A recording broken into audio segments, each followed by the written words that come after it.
So I jumped in the car. I was with an associate of mine and zoomed up to the house. And as I was approaching the house that we were renting for Michael in Holmby Hills, which is part of Beverly Hills, okay, the ambulance was just coming out of the gates.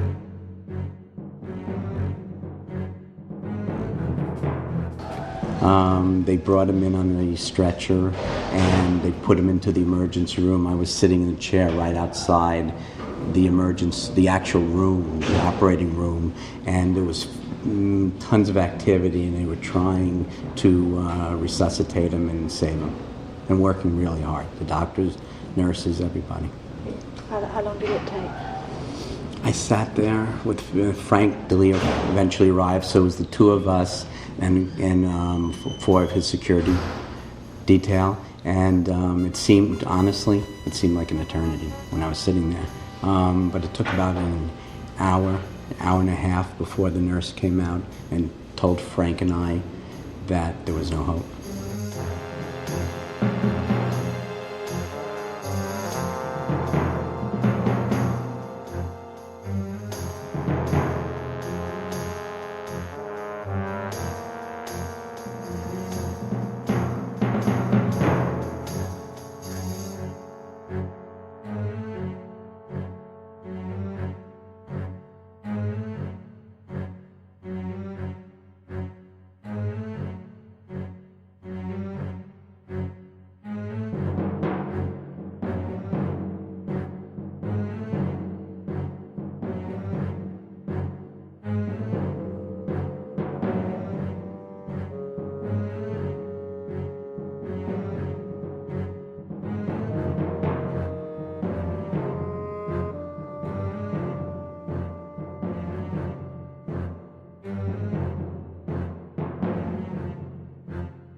Well, the kids right now are at the Jackson family home in Encino on Havenhurst Drive, and they,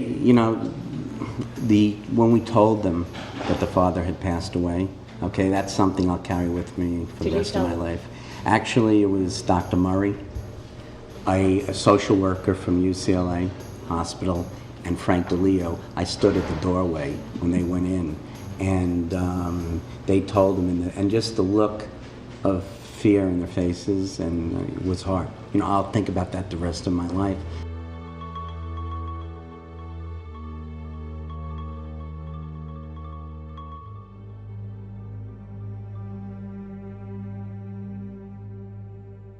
And the children were around the corner and in a room.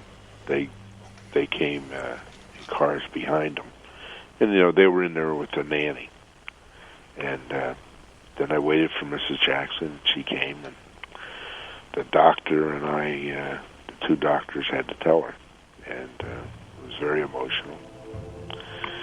Then I had to get some social workers and the doctor, and we had to go in, and we had to tell the children, and that was a scene I never want to witness again.